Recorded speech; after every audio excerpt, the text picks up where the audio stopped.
ina dhamani. Muzamwibuka yuko unakumbuka yakuwa akanyamasyo torture tortoise mtogereza ni aje nikiwa ni kwa kitabu nuko kobe kamenye icyerekezo cyaho Nuhu yari ari mu imejua mwelekeo pahali Nuhu alikuwa amazi kalisondora alafu ikaenda polepole kama kagenda kuja kaza kagenda ikatembea vile na yeye niko kazi nyamani yake shanategereje ndiyo imefanya amalize miaka 120 akingojea. Sema unajua amalize miaka 20 eti imefika wapi? Muri chale muri chose kwa kila kiumbe chake kingelikuwa hapo na kiumbe na kike wakatafuta wakakosa kobe, hakukuwa na simu, hawangelifikia. Ikakuja pole pole, Mungu akamwambia Nuhu usifunge. Baada ya kobe kuingia utafunga, lakini ilikuwa kwa mwelekeo.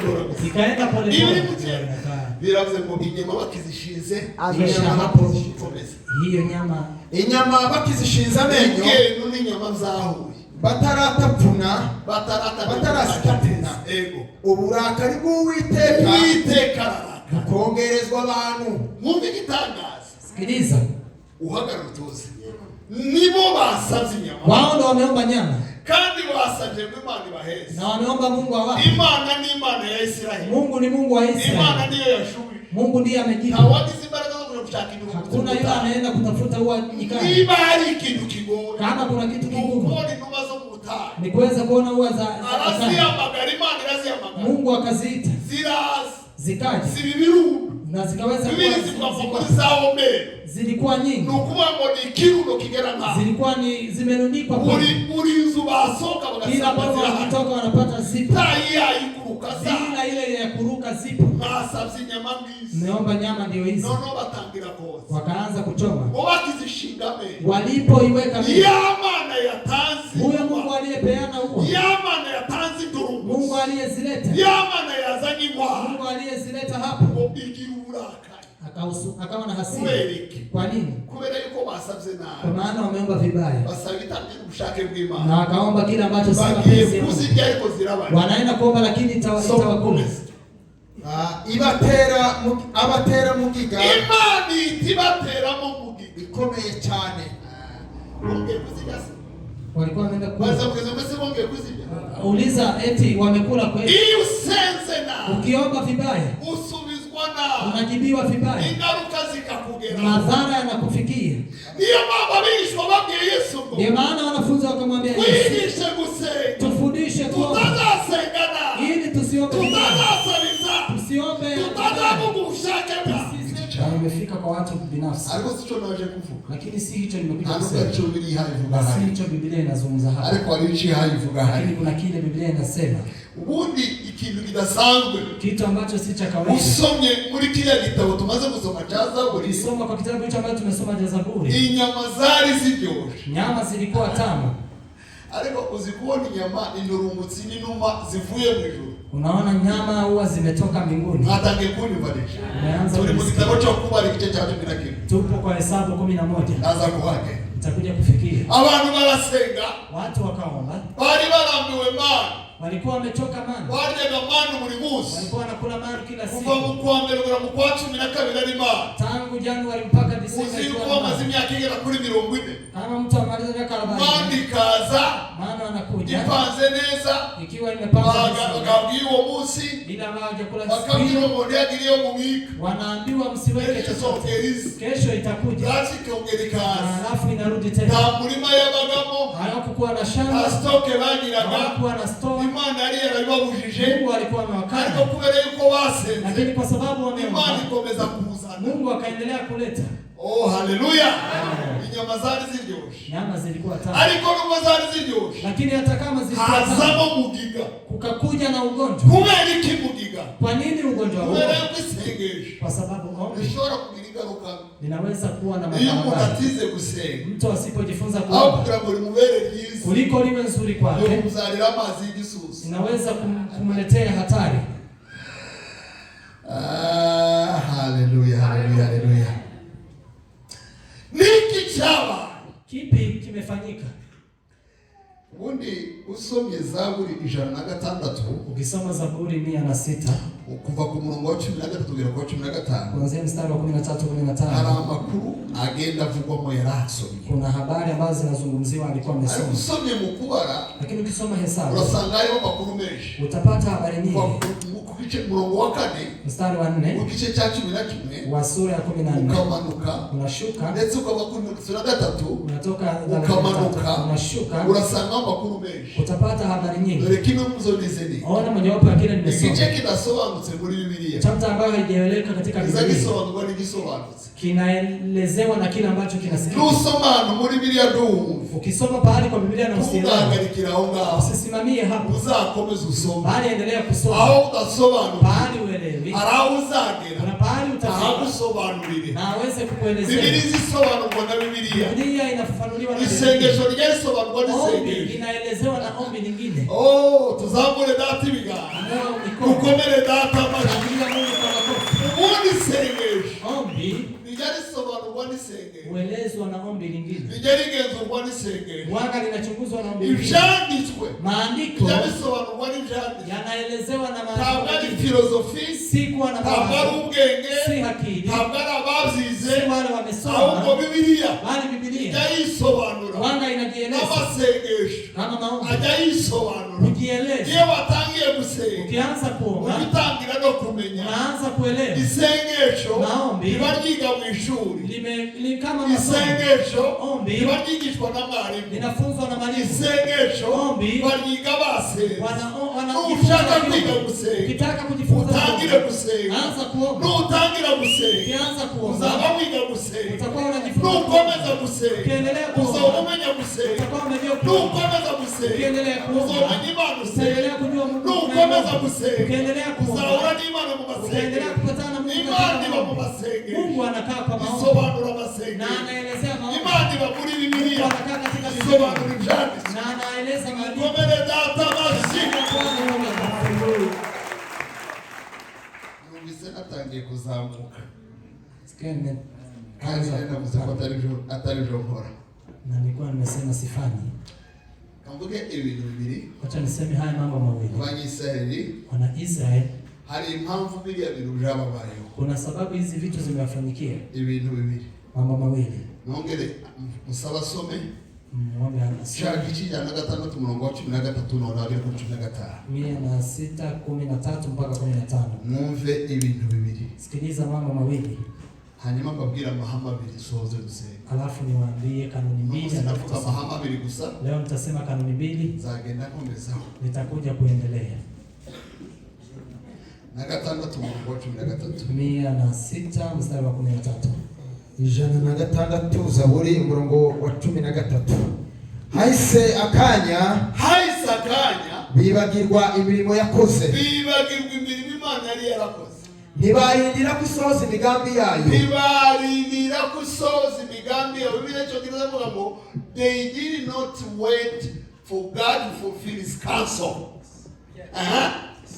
14 Ego. ahubwo bifuriza cyane mu butayu, aho mu butayu bageragereza Imana ahatagira abantu. Imana bayigerageza. 15 Ego. ibaha ibyo bayisabye, Noneho kubera kwifuza kwabo no kwigerageza iravuga ngo biswa, ariko imitima yabo ishyiramo tena. Bibiliya ijambo ry'Imana iravuga ngo imitima yabo yiteza ibigeragezo. Niryo jambo. Hari amagambo abiri. Kuna maneno mawili. Icyambere, kwanza bananiwe kwihangana, wamekosa kuvumilia, bashaka kuba ubushake bwabo, wakataka kuwa na mapenzi yao. Cha kabiri, Pili, Imana irabasubiza, Mungu akawajibu. Ihame rya mbere, kanuni la kwanza, nabwiye ko mvuga bibiri gusa none gasoza. Nimewaambia nitasema mawili pekee. Imana igisubiza amasengesho. Mungu hujibu maombi y'uwasenze neza n'uwasenze nabi, ya yule aliyeomba vizuri na aliyeomba vibaya. Igisubiza amasengesho y'uwasenze nabi, Akijibu maombi ya yule anayeomba vibaya, yirengera ingaruka zayo, yeye ataweza kuchukua hata madhara yake. Sijira muri yumvise. Sijui kama umeelewa. Imana igisubiza amasengesho. Mungu hujibu maombi y'uwasenze neza ya yule anaomba vizuri n'uwasenze nabi, na aliyeomba vibaya. ni ihame.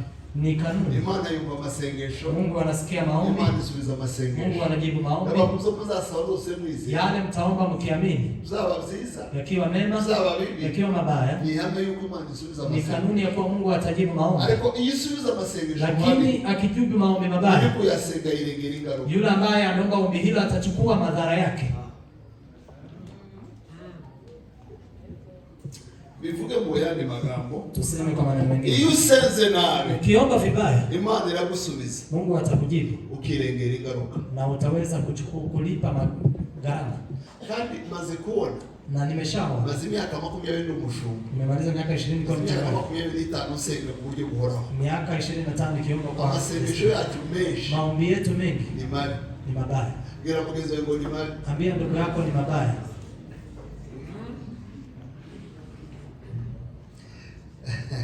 Nimuda hita nibukayo nasenza atari meza. Na kumbuka maombi niomba ambayo si mazuri. Ingaruka zari zigiye kubaho. Na madhara ambayo alikuwa amenikujia.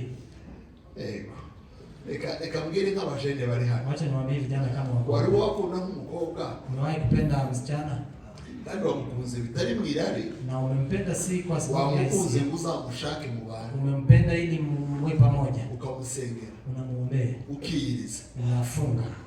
Ukahamagara abayumbi. Unaita waombezi. Bayumbi bako. Waombezi. Kandi ukamubwira ngo musenge mumbwire. Unamwambia muombe mniambie. Nicho gitangaje. Ndiyo kuja. Kubwira umuntu wasenga kubwire. Ni kuambia mtu aombe akwambie. Kuambie nini? Jeko nazubwira inzaje. Mbona mimi hakuna ananiambia ya kwamba? Isengesho byano liragoye. Ombi la leo linasumbua. Usenge kandi ubwire. Uombe na uniambie. Usikuzuona. Najua unaona. Ndio kugiye ko na wakuona. Nani amekwambia? Wabayiboneza naba. Kwani wewe umekuwa mtu undi muntu wese umirije agomba kukubona. Kila yeyote anayefunga macho anafaa. Undi Imana ntiyivuga amabanga. Mungu asemi si. Imana ntiyimena amabanga. Mungu hatoboi si. Kera buzigira. Kama amekosa mwenyewe. Niba Imana yarabuze uburyo guhura nawe. Kama Mungu amekosa jinsi ya kupatana nawe. Kenshi ntibizagutuma abantu. Ndiyo maana atakutumia wengine. Ubundi Imana zikoreza abantu. Mungu anakutumia wengine. Akenshi ari confirmation. Akiwa ni confirmation. Cyangwa waranga. Kama ukiwa umezubaa. Yakubuze. Amekukosa. Biravuga ngo. Biblia inasema. Izivuga mu buryo bumwe cyangwa mu bundi. Anasema kwa namna moja ama nyingine. Haleluya. Haleluya. Ikivuga mu buryo bumwe cyangwa. Anasema kwa namna moja ama nyingine. Anasema kwa namna moja ama nyingine. Mu buryo bumwe cyangwa mu bundi. Namna moja ama nyingine. Mu nzozi, kwenye ndoto, ijambo, kwenye neno, mu ntekerezo zejejwe, kwenye mafikra yaliyosafishwa. ubwo ni uburyo Imana ivugira. Hiyo ni namna Mungu anaongea. Iyo yakubuze, akiwa amekukosa, ituma abantu, ndipo atatuma wengine. Turamagana ngo muri hariya. Utuma mtu kama unamuita mtu kwa kama imbere yiwe. Ukiona nyoka kama mbele yake, kama kakitu kabaya, unasema ntakure na asikuangalie. Unakomeza ngo unaendelea ntakure asikuangalie. Unakomeza ngo unaendelea kuita asikuangalie. Ukabwira umuntu ngo mukoreho. Unaambia mtu mguse. Nakugatera kabuye. Ama unarusha mawe. Kuna mtu mmoja nimekumbuka hiki kitu kimefanyika. Alikuwa anaomba akiongea na Mungu. Siku moja akaenda. Alipoenda akafika mahali njiani. Mbele zake kulikuwa nyoka. Umuntu aramuhamagara aramukebura. Mtu akamuita akamwamsha. Na hakumsikia kwa sababu alikuwa amesimama. Kuna saa zile mtu anakuita na anakuita lakini usiitike. Kuna mtu anaenda kumwamsha anasema nenda ukamwambie nilala nimesinzia. Amesinzia. Anajua kujibu akiwa amesinzia. Hanyuma alafu umuntu amuhamagaye atitavye. Mtu alipomuita kama hajaitika. Yari hejuru y'igiti. Alikuwa juu ya mti. Utari magenda munsi. Mwingine akitembea hapo chini. Akurayo umujugujugu. Akaweza kutoa mti. Arawutera. Kijiti akamshika. Lakini wacha mbele ipatera umujugujugu. Kabla ya kurusha kijiti. Wala afite umugati wa penkupe. Alikuwa na mkate. Penkupe muraizi yani. Mkate wa katakata. Abana batazi ko banaita muri kupe. Ndiyo katakata. Arawurekura. Akaweza kumrushia. Umuntu arunamo. Mtu akainama. Atangira gutora ibice vy'imigati. Akaanza kuchukua mikate. Imbere hari inzo. Mbele zake ukiwa na nyoka. Wa muntu abona yuko dahanareba nahifu. Huyo mtu akaona ni kama haoni pale. Amanura umujugujugu. Akaweza kurusha kijiti. Arawurekura. alipomrushia mtu akaweza kuangalia akiwa tayari amesirika, anaenda kumrushia mwenye amemrushia kijiti, akamwambia wewe angalia mbele zako. Sasa zile Mungu anakaa na akiweza kushusha baraka, usiangalie Mungu akishusha hakuna kuomba, hakuna kushiriki, akishusha unaanza kuvaa ukienda jijini, alafu kukija ugonjwa unasema huyu Mungu ameniletea. Ndipo watu wengi wanasema kwa namna nyingine, lakini mara nyingi sisi tunasibaa Mungu anataka ya kuwa tuwe macho ili azungumze tuone, hataki atumie wengine. Naenda kusema jambo hili, sikilizeni. Msiposikiza mtanisikia vibaya. Mojawapo ya hatari tunazo uko kwagiza abantu bitwa ngo n'abanyamasenga. Tumekuwa na watu ambao wamejiita ni wana maombi, kandi tubagira nka ministeri na tukawafanya kama ministries. Hii Biblia mwanzo kusoma kenshi. Hii Biblia nimeweza kusoma. Mwambie ndugu yako nimesoma mara nyingi. Nao bwana isoma ndabisi na jambo. Nao umesoma mara nyingi. Ahantu ndabona muri Biblia. Hakuna pahali nimeona katika Biblia abantu bagira ministeri y'abanyamasenga. Pahali watu wanakuwa na ministry ya mazina mushaka yo kuvuga. Majina mpende msema. Ahubwo twese. Lakini sote turasaba gusenga. Tunaomba kuomba. Udasiba. Kila siku. Gusenga. Kuomba. Ni twese. Ni ya sote. Gusenga. Kuomba.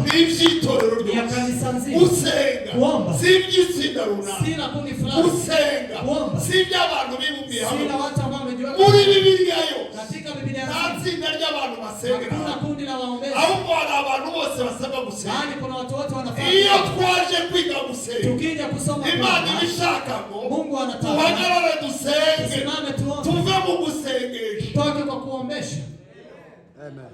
Abantu benshi ndi basenga barasenga. Watu wengi hawaombi bali wanaenda kuombesha. Hari n'abaje basenga neza iyo bahuye n'umunyempano. Na kuna wale wanaomba vizuri wakipatana na mwenye karama. Iyo hari umunyempano ala connect na ukiwa na mwenye karama ana connect na umunyempano yasoka na wakasi. Na mwenye karama akitoka naye anazima. Kuvuga ngo ndiye senze. Nikusema hajaomba. Yaraguje. Ameweza kufanya kama uganga, ameombesha.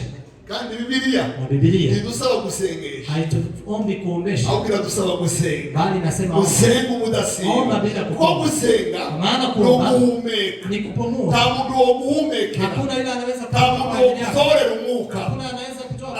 Tamudu okusabanira n'Imana. Gusenga n'uguhumeka. Iyo umuntu yaretse gusenga. Mtu akiacha kuomba. Nisi umuka bayafu. Kiroho amekufa.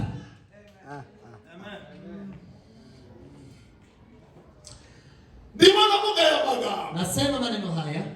Umuntu ashobora gusaba nabi. Mtu anaweza akaomba vibaya. Imana ikamusubiza nabi. Mungu anamjibu vibaya. Akirengera ingaruka ziwe zo gusaba nabi. Na anaweza kuchukua hayo madhara yote. Alinageza abantu babwira ngo. Nilikuwa nafika mahali ugatangira gusengera wa mukobwa wako. Unaanza kuombea yule binti umempenda. Shanga wa Mungu wako. Ama kijana ule mumpenda. Wahumiriza akabari ubona. Ukifunga macho ndiye unamuona. Waryama akabari ubona. Ukilala ndiye unamuona. Wazuka akabari ubona. Ukiamuka ndiye unamuona. Umuntu ngo gusenge. Unaambia mtu akombee. Baje kuja kugira ngo basenge. Unaambia waombee. Akamubwira umukobwa wakunze na mubu. Anakuambia binti ambaye unapenda umusore wirabura. Kwa sababu wewe ni kijana nyeupe. Akamubwira ngo mbonye umukobwa w'inzo. Anaona nimeona binti afite umusatsi wirebe. Ana nywele. Hala abakobwa bakigira gasika ba. Kuna binti ambao wana nywele. Ino baraba. Wapo. Nono wabona umuntu wese ufite uriya musatsi ukabona. Ukiona ile ambaye ana nywele hiyo unasema ni huyo amesema. Ukavuga muri Imana yashubije. Nasema Mungu amejibu. Ingaruka uzazirenge. Madhara utayachukua peke yako. Yesu ahimbaza. Apewe sifa Yesu. Hari igihe kuna saa zile Imana igiduha ibitari mu bushake bwawe. Mungu anatupa yale si ya mapenzi yake. Ikaduha ibiri mu bushake bwawe. Anatupa yale ni ya mapenzi yake. Isengesho ribi. Ombi mbaya. Ni isengesho. Ni ombi. Riba hirya y'ubushake bwawe. Mara lipo kando ya mapenzi ya Mungu. Kandi amasengesho menshi dusenga. Na maombi mengi ambayo tunaomba. Ubuziranenge bwawe. Yale kuwa na upimiye mu bushake bw'Imana. Pima kwa mapenzi ya Mungu. Tibuzuye. Hayajai.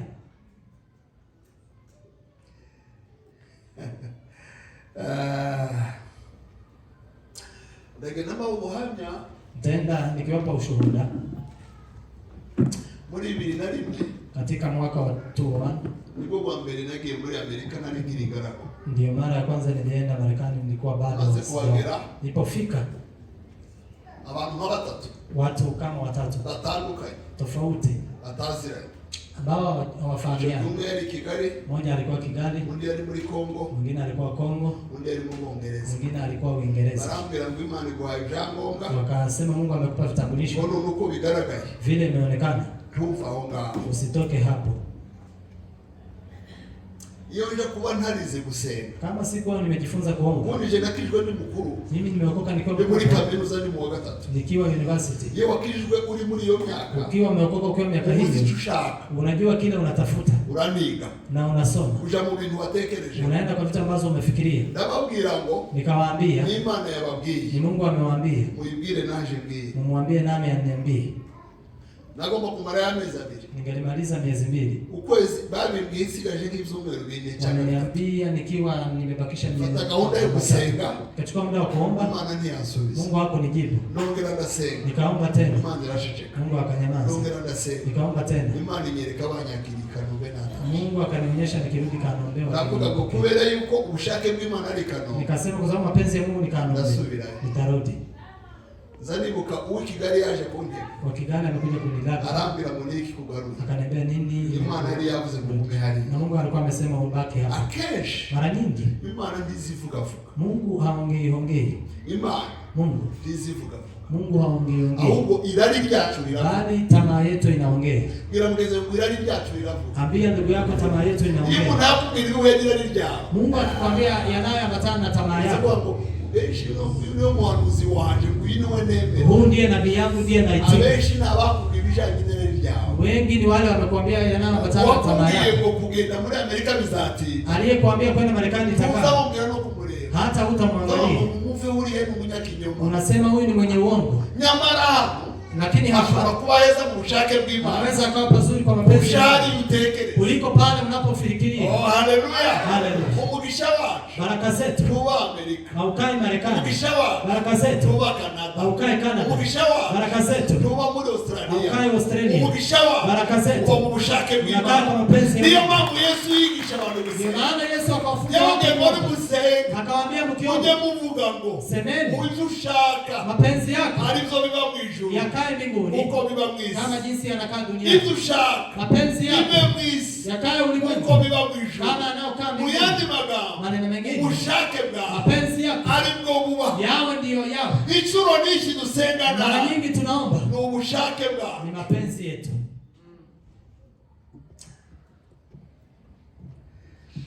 Uricho nizeleke. Sikiliza kile nimesema. Ubushake bw'Imana. Mapenzi ya Mungu. Timugira imbaraga zo gukura ibyifuzo byacu bibi. Hayana nguvu ya kuweza kutoa mahitaji yetu mamoja. Saka y'uburuzo. Si kama vile kuburyo ibyifuzo byacu bibi bitobuhuruka. Jinsi mahitaji yetu hayawezi kupita. Ahubwo bali ubushake bwacu. Mapenzi yetu. Uzamumenengana. Wanga yanalelea. Ugasanga Imana mu ijuru ahiye. Yanaelea na kufika mbele za Mungu. Kubera impabuza gusubiza amasengesho. Kwa maana anasema anajibu maombi. Igasubiza n'ibitashaka gusubiza. Na anajibu hata yale anapotaka kujibu. Kubera yuko twayititirije. Kwa sababu tumemsukuma sana. Abakristo batoya bazino gutitiriza. Wakristo wadogo wanajua hata kusukuma Mungu sana. Ariko naratangaye. Nimeshangaa. Mbira ngo ngigiyemo wa. Kuna mtu ambaye kuniambia nenda. Ngo mu myaka yanjye ngo ngigiyemo. Eti naenda. Unsengere. Uniombee. Bazakura umurambo cyangwa bazakura ibisubizo. Waweze kurudisha maiti ama jibu. Namarese birashaka kuvuga iki? Na nikamwambia nenda kwa. Ngiyemo ndatifunguzo hanze. Naenda nitatupa funguo nje. Nidasubiza. Asipojibu izabimishubisha. Atakuwa Bila abantu mfata ugarapfuye. Nikamwambia mtu chukua mtu huyo anakufa. Mfano ndizi tena. Mungu uweze ukamshtua. Muri zirikira hivi sasa. Unajiwekea bomu. Imana mwigira uko. Mungu eti ashtuke. Unajua watu wako na nani? Muzirizo usamugeza umunsi yasubire. Eti nitafunga mpaka amejibu. Ni kurya. Na ikikuuma muzitera ibifu. Mutajiletea kwa gonjeka stomach. kwa sababu ya tamaa. Unagiye gusengera abantu ngo bakizwe. Huyo aende kuombea watu waokoke. Ntagiye gusengera umupagani ngo akizwe. Aende kuombea mpagani aokoke. Agiye gusenga ngo Imana imwe imodoka ngiye runaka. Anaenda kuomba Mungu ampe gari kama ya fulani. Sikiliza. Imodoka ndayubanda yikunda. Gari napenda na niheshimu. Ariko mu bushake bw'Imana. Lakini ni mapenzi ya Mungu. Izo ngendo ndazikunda nani? Hizo safari nami napenda. Ni ubushake bw'Imana. Ni mapenzi ya Mungu. Ubwo rusharo ndarukunda nani? Huo uzao napenda mimi. Ni ubushake bw'Imana. Mapenzi ya Mungu kwa wakati huu. Ubushake bw'Imana. Mapenzi ya Mungu. Tigo kujana umugisha wayo utaba. Haiwezi kukupeleka pahali baraka yake haipo. Tukomere Imana yatabasha. Shangilia Mungu kwa ubushake bw'Imana. Mapenzi ya Mungu. Tigo kugezaho umuntu bwayo utaba. Haiwezi kupeleka pahali ni ubushake bw'Imana. Mapenzi ya Mungu. Tigo kugezaho imbabazi zayo. Haiwezi kupeleka pahali msamaha. Ubushake bw'Imana. Mapenzi ya Mungu. Tigo kugezaho itagusa. Haiwezi kuweka mahali hapa. Inshuro nyinshi. Mara nyingi. Tujanwa n'irarya. Tunapelekwa na tamaa zetu. Yakobo ni mu bantu babanye na Yesu cyane. Ni mojawapo ya watu ambao wamekaa na Yesu sana. Ni mojawapo ya wale watoto wa Ana. Muri batatu bakomeye. Ni mojawapo ya wale watatu. Arandika aravuga ngo akaandika na urasenga naomba timusubizwa na msijibiwe kubera irari kwa sababu ya tamaa. Oreka ibintu by'irari. Waache mambo ya tamaa. Oh haleluya. Ni Imana ishubije iby'irari. Kama Mungu amejibu ya tamaa, twirengera ingaruka. Tunaweza kupokea kimwe mu kintu tugomba kwiga gusa. Mojawapo ya vitu ambavyo tunafaa kwiga gusa ubushake bw'Imana. Kufunza kuomba mapenzi ya Mungu. Utaramenya kuzamura ubushake bw'Imana. Kama unajua kuinua mapenzi. Utarashira hejuru ubushake bw'Imana. Kama unajua kuinua mapenzi ya Mungu. Nubwo woza usubizwa buri mugoroba. Hata ujibiwe kila siku. Uracyari umubebe. Bado wewe ni mtoto. Umunsi Imana itazagusubiza. Siku Mungu hata kujibu. Uzakwitara. Utakunywa sigara. Muzi ko hari abantu bavuye mu buje bw'Imana ngo nayivuye. Unajua kuna watu wanasema mimi nimetoka kwa Mungu. Uyahora gasenga ikamuha. Eti alikuwa anaomba inampa. Undi hari ikintu nabonye. Kuna kitu nimeona. Iyo umuntu agikizwa. Mtu akiokoka. Ikintu cyose asabye Imana izigenda. Kila kitu akiomba Mungu anakifikia. Kuna mwingine amefanya. Anatulea kama watoto. Ikazigua Biblia ikagushuririza. Anakupa na anakuwekea kwa moto. Yesu sabzi kakiguhe. Na anakupa chochote na kikawa yake. Kabla kusema amesikia. Wateri ndio wakawara kweli. Kipiga hatua wanakuona. Biblia. Wanakuambia vile ilivyo. Ugenda ujira mu vile wanaendelea kuingia kwa Mungu. Na anaenda akijizuia. Ukawasenga nga Yesu. Unaomba kama Yesu. Niki kikunde kesho. Kwa nini umeniacha? Wagiye. Umeenda wapi Mungu? Kwa mshaka na. Bwana nakutafuta siku. Kwa kumiliza siku. Bwana ninafunga kama siku. Bwana napiga magoti siku. Upo wapi? Ichogiye. Wakati huo. Imana ikurera. Mungu anakulea. Irakurerera mu bushake. Anakulea kwa mapenzi yake. Irakukomereza mu bushake. Anakuimarisha kwa mapenzi yake. Isengesho likomeye. Kabari yasubizwa. Si lile linalojibiwa. Isengesho likomeye. Nilikongo mu bushake bwe. Lile limefanywa kwa mapenzi yake. Ukomere na tamashi. Ndiye Bwana kwa makofi. Amen. Ubushake bw'Imana ntibukuraho ibyifuzo. Mapenzi ya Mungu hayatatua ku irari. Mahitaji ambayo anataka na irari n'ibyifuzo byacu. Bali tamaa yetu na mahitaji. Bihatira Imana gusubiza n'ivitari gusubiza. Kumsukuma Mungu kujibu hata yale hayajibu. Imana yumva amasengesho. Kwa sababu ni Mungu ambaye anajibu maombi. Reka ngaruke mu ijambo sobanura. Wacha turudi kwa neno. Acha kurya hamwe mwivuga ngo iyo usenze nabi. Nipo kwa kanuni ambayo inasema ukiwa vibaya Mungu anakujibu kirengera ingaruka. Na wewe utachukua madhara yako. Ukisoma Hesabu ni ajabu. Abanyisiraheli. Waisraeli. Imana yarapanze gahunda y'uburyo bazaba. Mungu alikuwa amepanga jinsi watakuwa. Itarabakura mu Egiputa. Kabla kuwatoa Misri. Yapanze ibyo bazarya. Alikuwa amepanga yale watakuwa. Na akapanga yale watakuwa. Ngira mugenzi wa Imana zipanga ibzuzu. Waambie Mungu anapanga yale. Tushangilie kwa Mungu. Tunapanga ndio bizaba kuzima. Akasema ona mambo yatafanyika maishani adama. Kinachoambatana na kula. Mambo ya chakula sitie shaka. Yesu aliwalisha neema yetu. Katumia kichache ulicho nacho. Atakibariki atakuwa nini. Bali antabari ndugu. Hao si 4,000. Nambari za 5 utabari mu bagore n'abana. Na si 5,000 ile ni mamilioni. Kwa hiyo kozali milioni zingine kuresha. Wamesema ilikuwa milioni kama 3. Ziva mu Egiputa. Nao wamesimama kutoka Misri. Wakitoka huko Sokoti. Imani panga yuko mu butayu. Mungu akapanga nyikani. Sasa imanura manu buri mugito. Atakuwa anashusha mana kila siku. Akamwambia kusiwe na ila ataweka. Itakuwa inashuka. Siku ya kwanza iliposhuka. Wametoka. wakaona tu vitu kama vile mvua ya mawe. Mtu akaja akaambia ndugu yake, watoto mbona hawajakula ikoje? Mwingine akasema ona vitu zimeanguka. Akasema mana. Mana katika Kiyunani inasema hii ni nini? Mana. Barabaza nyambana. Wanaulizana. Hiki nini? Sinzu watamie wapi? Sijui amekula wa kwanza. Akasikia ni tamu. Kasema kuleni chakula. Mungu alikuwa amepanga miaka yote atakuwa anawapa mana. Chakula ambacho hawajanini. Kuna wale ambao wanaishi washangilie Mungu kwa makofi.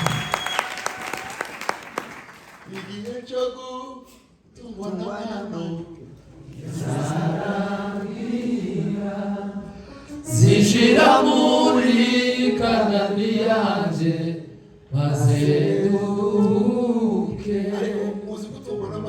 Unajua kuishi na kwa sababu kwa ajili ya maana inasumbua. Nimewahi kuishi nikiishi kwa ajili ya maana. Kuishi kwa ajili ya maana ni kutokuwa na stock. Ni kukula siku kwa siku. Ni kukula leo na kesho. Bila nasema msijisumbue. Eti mtakula nini? Tutakunywa nini? Tutafanya nini? Kwa maana Baba anajua. Atunza ndege ndogo na mimi kadhalika ajatungi nyoni. Haleluya. Sasa ukitoka ukiwa unaishi kwa wanazani wewe ni Mkikuyu ambaye ana ghorofa hapa. Ukifika kwa harusi kwa sababu ya wanasema wanaona wakikuangalia ngozi yako. Wanazani wewe unatoka Marekani. Na unaishi kwa ajili ya akiishi kwa mapenzi ya Mungu. Hakuna pahali Mungu hakuna kile Mungu anafanya hatuishi kwa sababu bali ni kwa neema. Bali neema ya Mungu imefika. Zake zipo.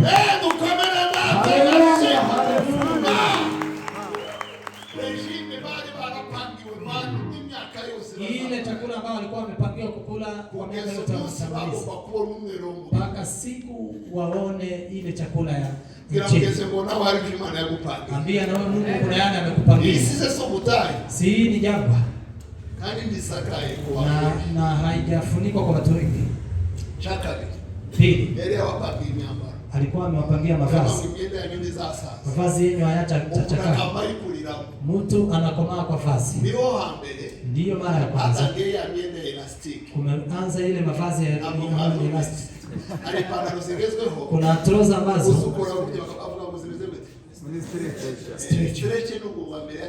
hapo ndipo imeanzia hapo. Mtoto anaizaliwa na anakulia na hawakuwa na maabara. Wanaona mavazi wamevaa mtoto mmoja inaendelea kukua pamoja naye. Maana Mungu amesema nguvu zipo ndani ya kile Mungu amesema. Neno lake linaomba stretch wakapanda naye. Ukishiba stretch inaendelea. Ukiendelea inaendelea. Wakatembea na Mungu kwa namna hiyo. Hiyo ilikuwa mapenzi. Mavazi hayako chakula haiko. Asubuhi moja wakapatana na watu wa mataifa 11 sura mstari wa 4. Biblia inasema hesabu wenye mataifa wa kuchanganya wakaanza kutamani. Walipoanza kutamani Wanaisraeli wakaanza kulia. Ukikaa na watu ambao wanatamani wewe unalia. Ukikaa na watu ambao wanaomboleza wewe unaweza kuita mfalme. Akana nani mnakaa na wao? Uliza ndugu yako ni nani mnakaa na wao? Kuna mtu anatoka pale. Unamuuliza nini tena imefanyika? kwa sababu wanalia umwana we ndiyariye, mtoto wake hajakula, umwana we ndiyize, mtoto wake hajasoma, agafukashize, mfuko umeisha, byose ni byashira, kila kitu kimeisha. atukari Anatoka pale amusoma magenge kuko asanzwe mu maganya, anamuona na viki kwa maana anaomboleza, umutima uwihangana, moyo unaovumilia, ukomeza umuntu mu ndwara yiwe, unaendelea kumshika kwa umutima urwaye, lakini moyo uliogonjwa ninde wawihanganira, yule unayeomboleza nani atavumilia? Anapatana na mataifa, wakaanza kuomboleza na kutamani. Wanaisraeli wakalia. Baada ya kulia, wakasema nani atatupa nyama? Wakaanza kuingia kwenye details. Wakafika sokoni, wakaanza wananunua hata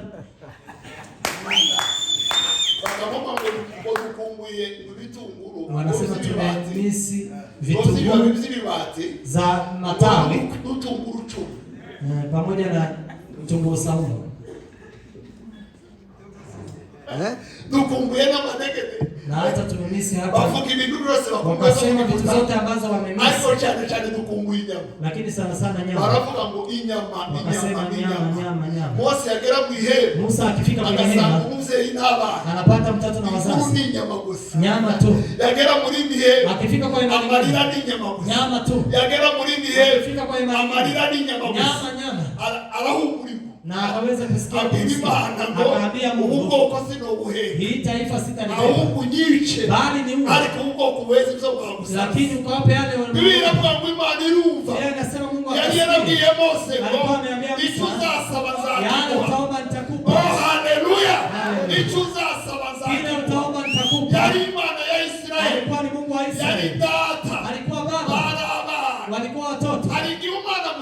Sasa mtoto akikomba kitu anataka, akaendelea kulia, unaweza ukampa, lakini madhara. Kama mtoto ambaye anapenda sweet akiwa na miaka 4, sweet analilia akisimama analilia, ukinunua kuoza meno atavumilia. Hivyo ndio watu wengi wanakaa wanaomba vibaya na wanajibiwa vibaya. Nasema neno kubwa. Soma katika Hesabu 11:33. Nishi. Nikomere Imana mashi. Haleluya. Kubana tumanye 11:33 Hesabu. Basavye barizi. Wamelia hema ryose ko riravuga inyama. Hema lote nzima wanazungumza nyama.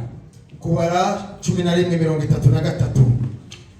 Biblia iravuze iti inyama bakizishinze amenyo, inyama bakizishinze amenyo, inyama bakizishinze amenyo.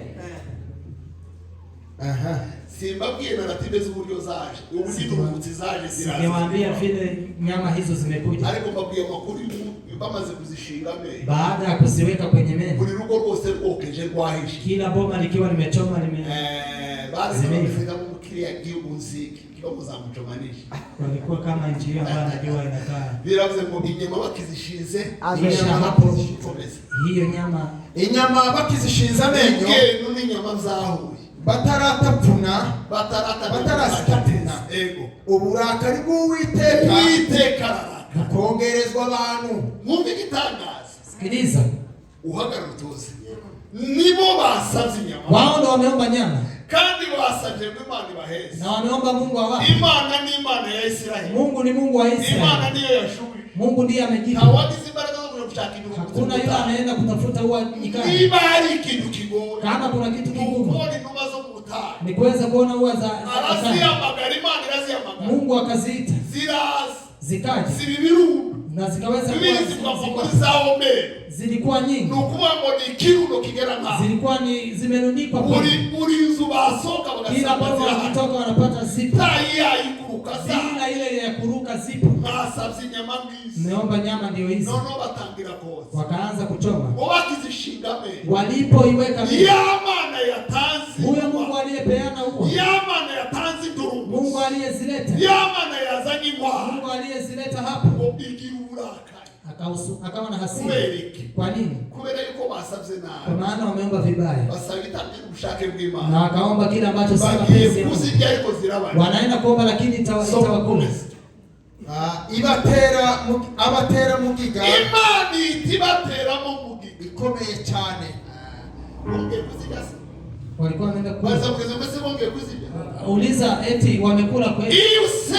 Na ukiomba vibaya usubizwa na unajibiwa vibaya, ingaruka zikakugera, madhara yanakufikia.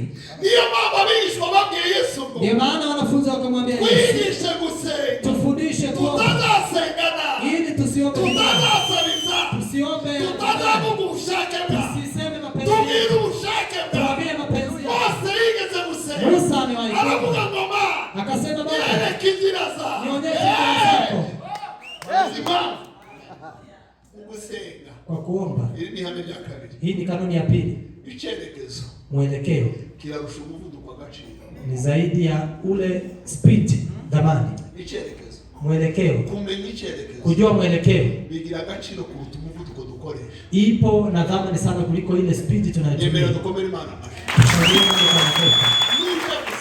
Ukienda kuomba au kugenda wavutse, kuliko uende na haraka, au kugenda wavuye inyuma, kuliko uende na haraka, au kwizera wibuka cyane, kuliko na imani ya kukimbia. Jua kwanza mwelekeo. Kuko sababu unosoka n'umusuye kuri hoteli mucumbikiye, nikitoka hapa eti niende kwa hoteli ambapo bila kujua mwelekeo, nubwo rojana vitesse de la lumière, hata niende na speed gani kwisi hose mu byari mejo dunia nzima, umuco n'ugira speed yoroshe. Nuru ndiye ina speed ya haraka. Yuko muzungu kisima sekonda 6, unazunguka dunia kwa sekunde 6. N'ugira speed ndiyo ambayo ina haraka. Nubwo rojana umuvuduko, hata niende kwa speed hiyo, kuba ndagiye iburasirazuba niba ari hoteli, niwe nisiende kaskazini hata kama hoteli iko, naweza nikaendelea, lakini siwezi enda pahali naenda, kwa sababu speed bila mwelekeo hauna dhamani. Unajua watu ambao wameenda kwa haraka kama mambo, anasema naenda sitarudi, wameenda wametoka, lakini je, wapo kwa mapenzi ya Mungu? Wapo kwa mwelekeo? Kujua mwelekeo ina dhamani. Unakumbuka ya kuwa akanyamasyo torture tortoise mtogereza ni ale nikiwa ni kwa kitabu nuko kobe kama ni cherekezo chao no era ali imejua mwelekeo pahali Nuhu alikuwa, amazikali sondo, alafu ikaenda polepole, kama kagenda kuja kaza kage, ikatembea vile na ndio niko kazi nyamali yake shanategere, ndiyo imefanya maliza miaka 120 akingojea.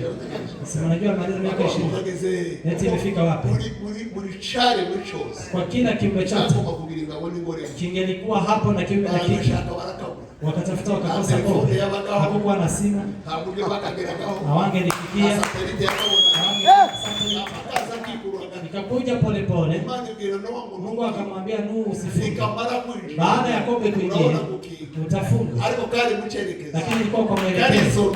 Ikaenda polepole, ukiwa kwa mwelekeo, speed haina dhamani, waacha wakimbie. Uko kwa mapenzi ya Mungu, mwelekeo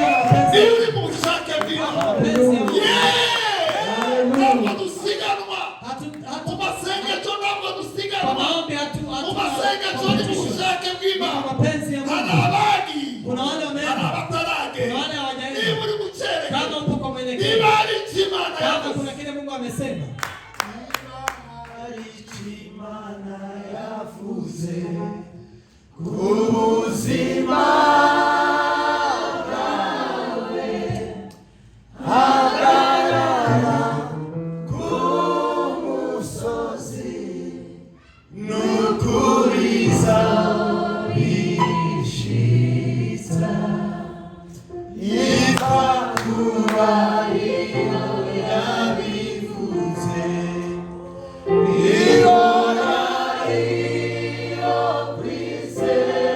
Wow.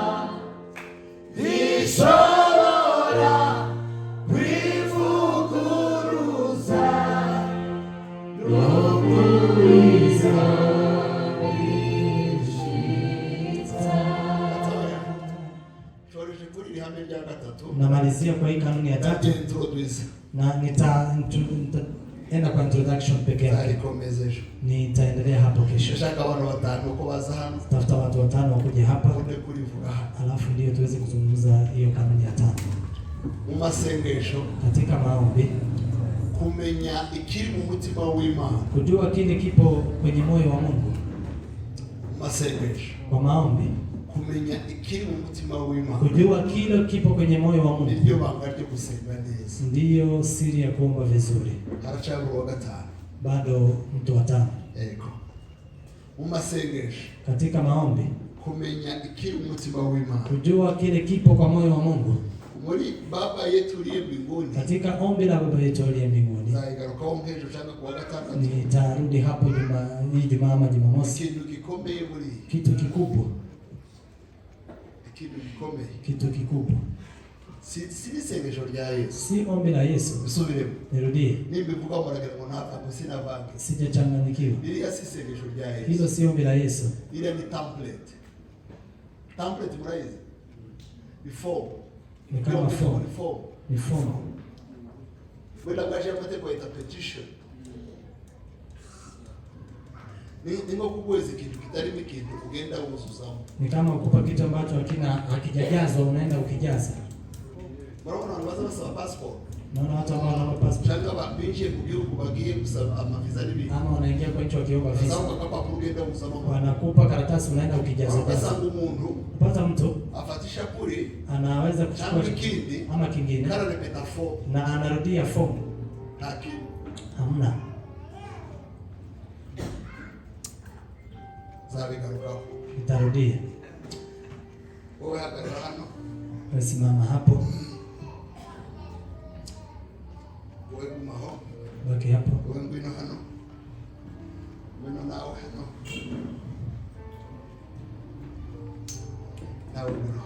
Nawe kuja hapa.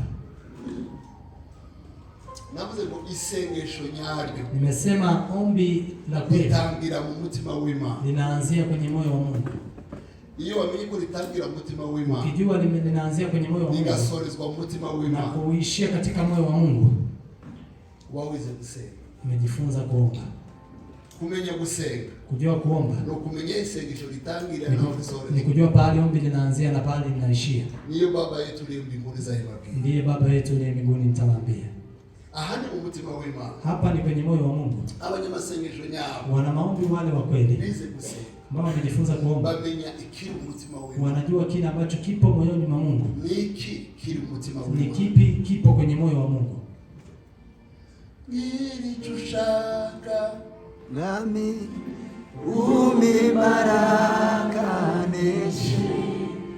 neshi bigerageza nakwifuza umiheni kumenya ubushake bw'Imana. Kujua mapenzi ya Mungu.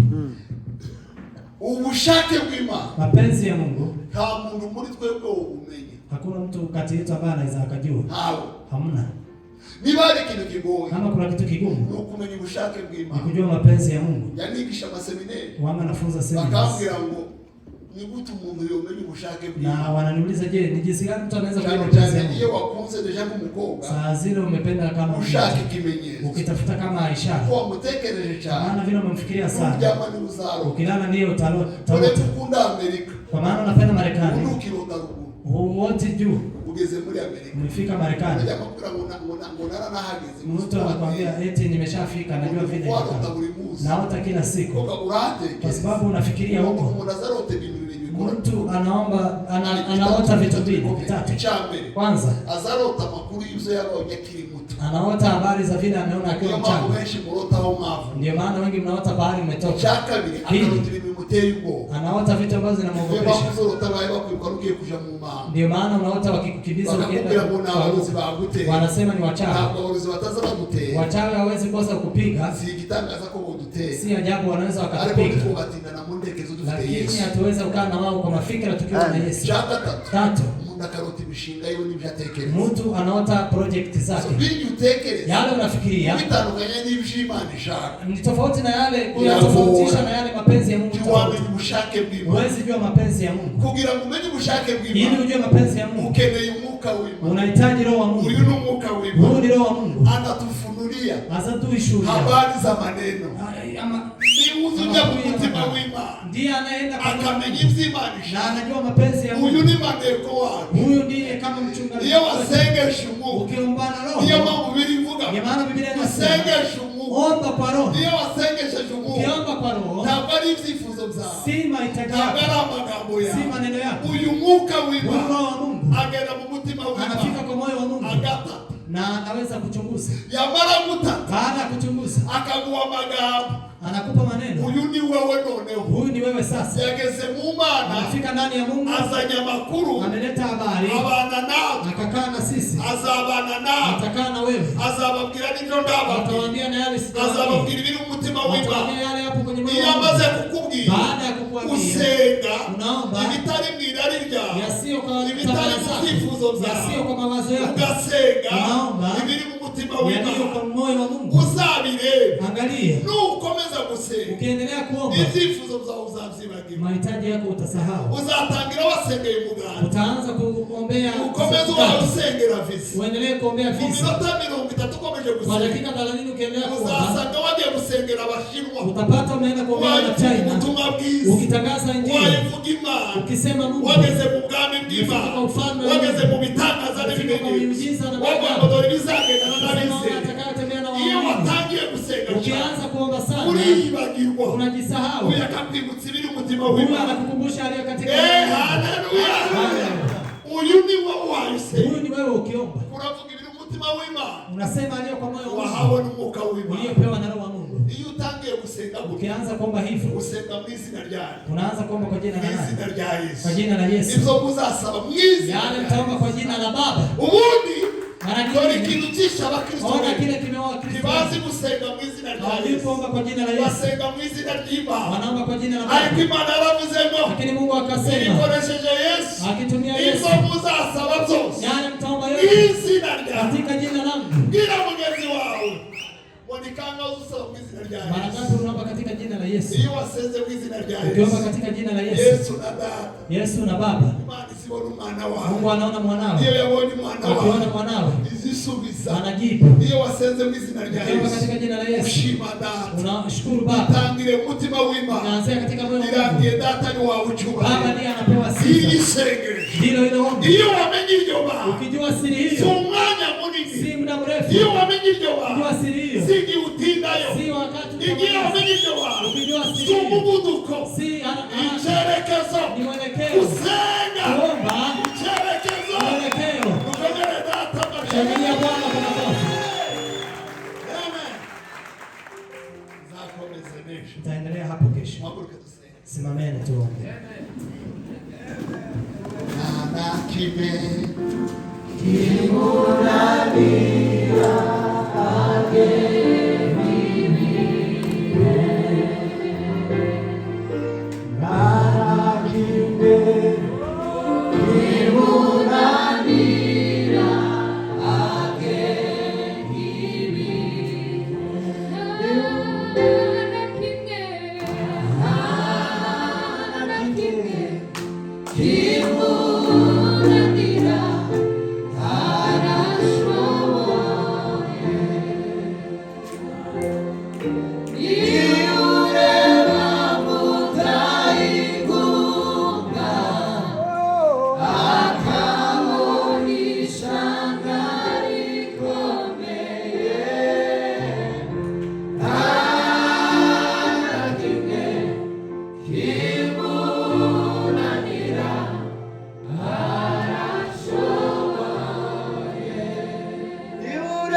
Imbaraga nguvu na hatari za maombi. Utubwiye ko amasengesho afite imbaraga Mana, utubwiye ko amasengesho yumva kandi uyasubiza. Ni wowe buryo washizeho ubusabane bw'umuntu n'Imana, ubwo buryo duhuriramo abanyantege nke bambaye umubiri, ahandi twahurira nabo bitageze mu masengesho no mu ijambo.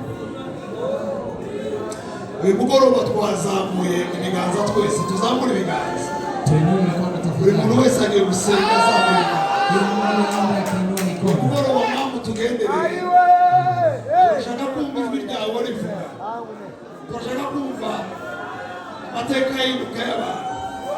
Wagiye ukora ibintu byinshi twasenze.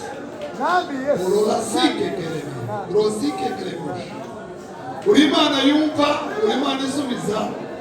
Iri joro nanyeganyeza ibintu byose biresiste ubushake bwawe. N'izina rya Yesu rikomeye, ndasenyera abadayimoni, ndasenyera imanza za Satani, ndakuraho ibyo Satani yibutse mu buzima bw'abantu, zapararije ubushake bwawe, zabangamiye ubushake bwawe. Ijambo ryawe ritwereka yuko muri Daniyeli yigeze gusenga igisubizo kiramanuka, kimara iminsi 21 kitaramugeraho. Turasengera, turananiza umwami w'umuperesi, turananiza umwami w'umugiriki, turakura ikirere cy'abadayimoni, turasenya mu izina rya Yesu rikomeye. Muri iki giterane turavuga imbaraga hejuru y'izindi mbaraga, turavuga ubutware hejuru y'ubundi butware, turavuga gukomera kw'ijambo ryawe. Disene ngobarati iri joro, iyi weekend hagira ibintu bikore, ibyari byarahaganye tubikuye mu izina rya Yesu. Turananiza isi y'abadayimoni, turananiza isi y'umwuka mubi, turananiza Satani n'abambari be mu izina rya Yesu rikomeye. Turavuga imbaraga hejuru imbaraga, turavuga amasengesho, maombi ya kuinua milima, maombi ya kukomboa milima, maombi ya kuhamisha milima.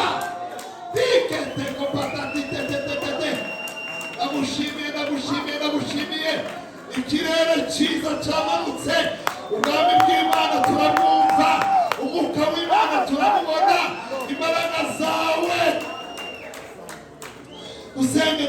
Dusenge. Reka buri muntu wese asenge, reka buri muntu wese avuge amagambo yiwe, hagira ikintu utegereza muri uyu mwanya. Icyari ubushake bwawe kibyo, ubushake bw'Imana.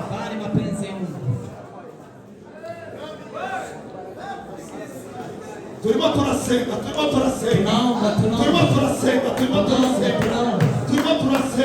Niba uri mugabo undi utangire mugabo undi, niba uzifite uzivuge. Uyu mwanya indimi zari zarazimye turazifungura mu izina rya Yesu rikomeye. Umwuka w'Imana agende hano hantu, duhaye ikirere cyiza, turananiza imbaraga z'ikuzimu mu izina rya Yesu rikomeye. Turananiza dayimoni, turananiza Lusiferi, turananiza abadayimoni bose. Kirere turagikingura Kristo n'ubushake bwe, amaraso ya Kristo, amaraso ya Yesu, imbaraga hejuru y'imbaraga, imbaraga zikura izindi, imbaraga zibira izindi. Turabona gusigwa kwera, anointing, amavuta y'ijambo ry'Imana, amavuta y'umwuka w'Imana, kwa Yesu muri aya materaniro. Turasenga turirukana ibyifuzo zo mu Giputa, turirukana imana z'abanyagiputa, turirukana abanyamahanga ikivange mu buzima bw'abigiro bw'Imana. Turacyarimo dusenga, turacyarimo dusenga, turacyarimo dusenga, turacyarimo dusenga. Ashaka gusenga, fata iminota n'ibiri itatu usenga. Hagira ikintu kirekura muri iri joro, hagira ikintu kirekura muri iri joro, hagira ikintu unaniza muri iri joro, hagira ikintu ukura muri